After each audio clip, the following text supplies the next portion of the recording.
Hi everybody, so today I want to look through what's new at Sephora right now and just letting you know my thoughts, if it's a shop, if it's a drop, what I'm thinking about picking up for the sale coming up, and what I feel like I'm gonna be passing on. So let's get right to it. First off, Fenty Beauty has new shades of their iconic lip gloss. I am a big fan of Fenty Beauty lip glosses and Fenty Beauty lip products as a whole. I have literally a ton of them, as you can see, and that's the exact reason I'm not picking up these new two shades that I found. I feel like they look really cool, but I also think there are two shades that I won't end up using that much. I tried them in store. I felt like the texture is just the usual formula from Fenty Beauty. I just don't feel like I'm gonna get a lot of use out of those colors, and I already have 3, 6, 7, 8, 9, 10, 11 Fenty Beauty glosses, and I'm also wearing one right now in the shade Riri. So yeah, that's the only reason I'm not picking them up, but if you like the colors, I highly recommend them. Next up, Rare Beauty bronzers.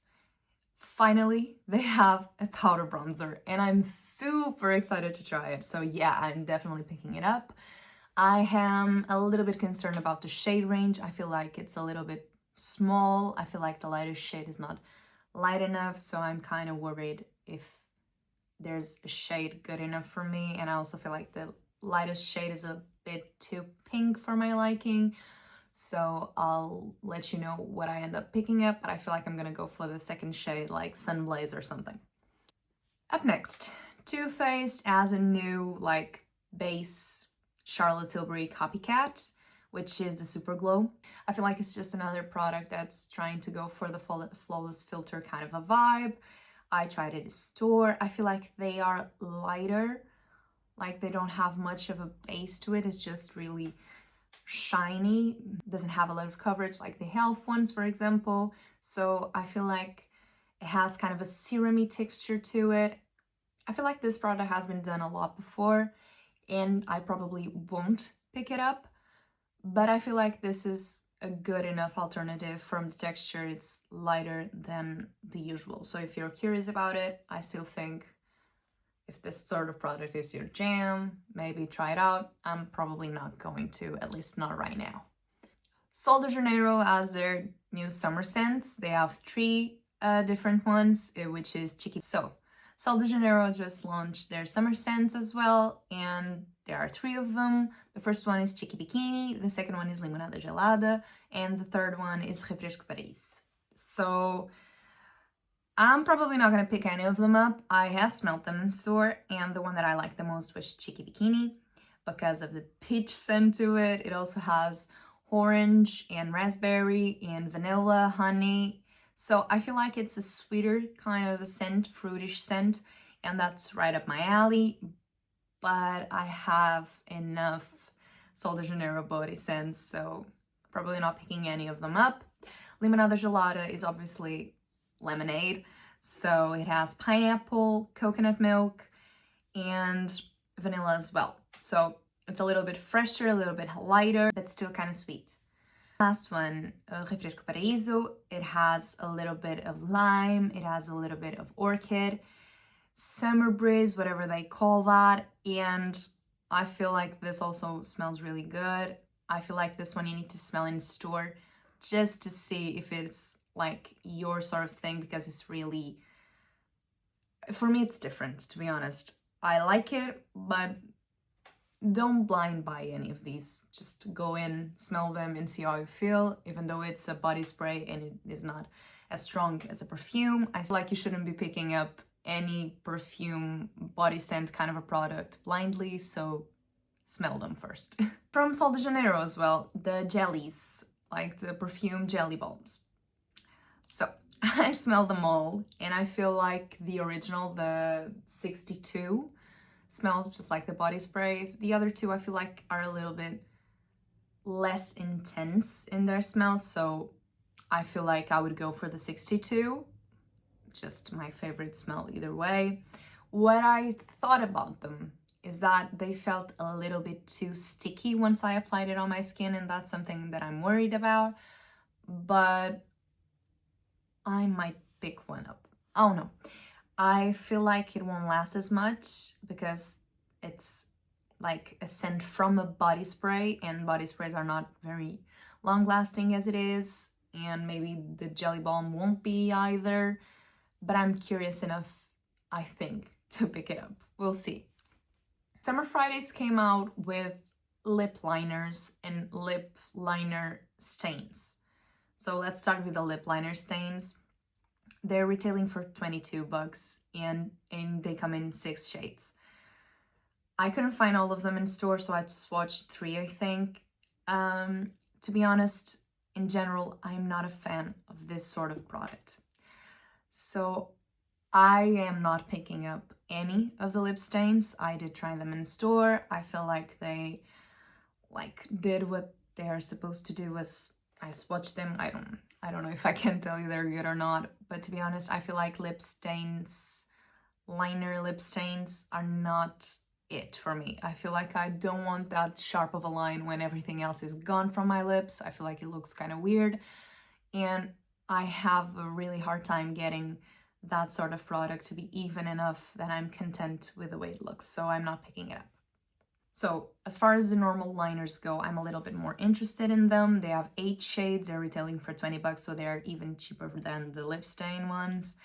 So I'm curious about them. I don't know if I'll end up picking any up because I have a lot of lip liners and I don't feel like I need another one because I just picked up 2 Merit ones. I don't know. I'll see how I feel about them, but I'm more curious and more interested in this sort of thing than the lip stains. Summer Fridays also came out with a perfume. It comes in 2 sizes, the 10 milliliter and the 50 milliliter. And the notes are, the base is vanilla, musk, tonka bean, and amber. The top notes are bergamot, and the heart notes, as they call it, is caramel and coconut. It is a gourmand through and through. So I feel like if you are kind of into gourmands, which I am, this is a really cool perfume. I feel like if something has vanilla in it, you can tell, and you can tell this has vanilla in it. Probably won't pick it up. I have enough vanilla scents as it is. But I feel like this is a pretty universal scent that many people are gonna like. I don't know if it will last, but I feel like it smells good enough to take a leap onto it. Last product I'm talking about from Summer Fridays is the Sweet Pink Duo Kit, which comes with birthday cake and strawberry soft serve. So I'm a big fan of the Summer Fridays lip balms. I have 3 shades. I cannot justify getting 2 more shades that I feel like look a little bit too similar. I know, and I think birthday cake, it's a shiny, like glittery shade. Still, I probably won't pick it up because I feel like the shades end up looking really similar. So if you don't have any shades, or if you're trying to expand your collection, I think this has a good value to it. But yeah, I won't be picking this up. So Too Faced also came out with new bronzers, like a reformulation of the blushing bronzers like Sun Bunny and all of that. There it comes in 4 shades. I am curious, but I'm scared it will end up looking like I have highlighter all over my skin, because I did try it in store, like I swatched it in store, and I feel like it is a little bit more shimmery and more shiny than I'm used to when it comes to like bronzing, highlighty kind of a product. I compared it with the Kosas one, for example, and I felt like it has a little bit more shimmer. Not a little bit, but a lot more shimmer to it. So we'll see, but to be honest, I'm very curious and I'm thinking about picking it up. So Narsa also came out with lip balms. I feel like the market is getting a little bit too oversaturated with lip balms and squeezy tube sort of things. I'm happy this one isn't in squeezy tube, is in a twist up bullet lipstick form. There's a lot of pink shades that end up looking very similar to one another. I did swatch all the colors in store. With all that being said, maybe I am the problem, because I'm interested to see how it feels on the lips, because they felt really lightweight upon swatching. So maybe I'll try one shade and I'll see how I feel. I don't know, but I'm tempted. So, Natasha Denona. Everyone and their mothers has seen the new quads.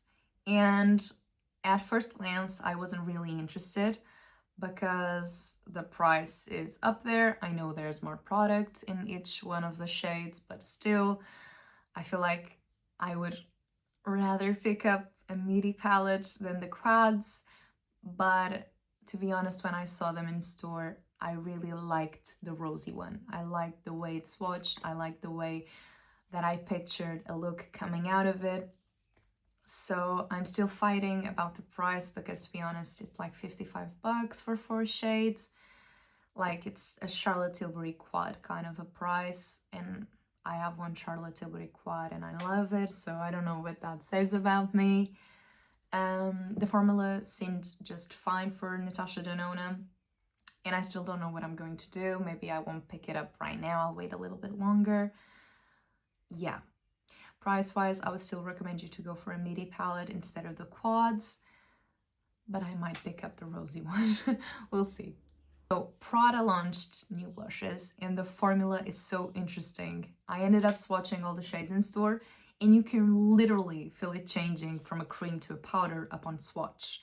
So I really want to try them, but I have 2 problems with this product. First is a cream blush, and I end up having a little bit of trouble with cream blushes in general.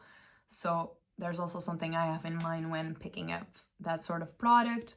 Also the shades. I feel like I didn't feel a connection to any of the shades. I feel like they all look really intense, so I don't know if I'm gonna end up picking up one, but the formula is really interesting, so I'm curious. I don't know, we'll see.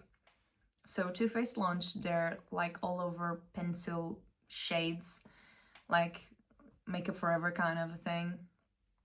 And to be honest, they're 5 to 6 shades. They all pull too warm in my opinion. They seem too creamy to use in the brows, too little product to use as bronzer. Will it last on the eyes? Because it's really creamy, so that's a concern that comes to mind right away. And I feel like they are weird colors to use on the lips. So I end up looking at this product and thinking, how can I use this? For contour? Like the nose, I think? I don't know. I feel like they're pulling a little bit too warm for that as well. So I probably won't picking any of these up. But I feel like it's an interesting idea. But not interested. So next up is the Laneige lip stains. When I first saw them, I got really excited about the lighter shades and the packaging, because the packaging is a juice box. And the lighter shades, I feel like there aren't enough or a lot of nude lighter shades in lip stains. But once I swatched the lighter shades, I felt like they ended up pulling a little bit too pink and not even enough for my liking. And as we talked about before, I have a problem with lip stains not being even, so I probably won't end up picking any of these up, but I was really tempted because of that particular reason.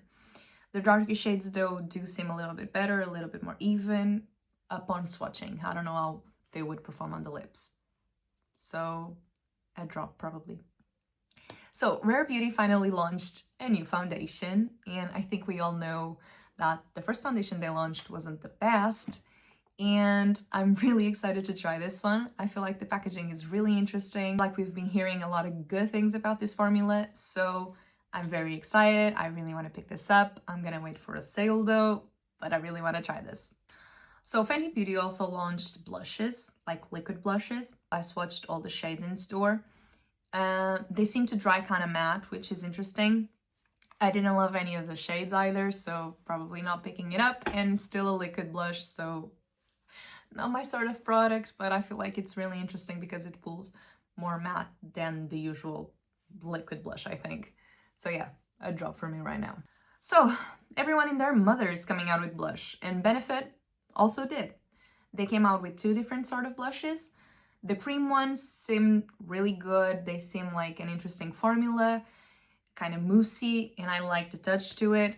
The jelly ones, I feel like as soon as I swatched them, they crumbled. They kind of went uneven. I feel like it's a gimmicky kind of a product, and I'm not interested in that one just because I feel like it's a little bit childish. As far as the cream ones go, I like the formula a little bit better, but I still won't pick them up because it's a cream blush. Giselle also launched a leave-in conditioner, And I'm curious because I have the full line of products. I have the shampoo, I have the conditioner, I have the hair mask, I have this styling cream, I have the hair perfume, I have lip oils. I love that sort of thing. The reason that I'm on the fence about the leave-in conditioner is because I feel like both the conditioner and the hair mask are a little bit too light for my hair needs. And I don't know if the leave-in is gonna help with that or not, but I might pick it up just to complete the line and see how a full Gizu routine feels on my hair. But I do feel like my hair like tangles a little bit more here in the back when I use those products, so maybe the leave-in will fix it. I don't know. So far I'm not like crazy about it, but I might end up picking it up just to try it out. So Kosas came out with a highlighter and I swatched them in store, and to be honest, I am feeling the temptation to pick one up. But I'm also hearing a lot of reviews that say they are too thick, they are too intense, and they have like a base color to it. That's what I've heard so far. And I do see how it is possible to be like that from the swatches in store. So maybe because I'm stubborn, I'll pick a shade up that I feel like I could use both as a highlighter and as an eyeshadow, so that I don't feel like I'm wasting my money if I don't like how it ends up looking in my cheeks. But it's not an instant like shop, so we'll see how it goes. If I do end up picking it up, I'll let you know. And if I do pick it up, it will be on sale. So we'll see. So lastly, I have another perfume that I'm very curious about. Is the Power of You by Giorgio Armani. So the top notes are passion fruit, bitter orange, and lemon. It's just a floral fruity fragrance, which is right up my alley. But once I smelled it in store, like right away, I loved it. But once I started using it on my skin, I feel like it went a little bit too musky for my liking. I'm still thinking about it. I feel like I will go to the store again, try it on my skin, use it a little bit, and see how I feel at the end of the day. We'll see about the bar review and how it goes, because I really like the passion fruit in it. We'll see. So yeah, guys, that's it for today's video. We'll see what I end up picking up at this sale, and there's another sale in like a month and a half, 2 months. So we'll see where this ends up. And let me know in the comments what you're picking up, what you don't, and I'll see you in the next video. Bye!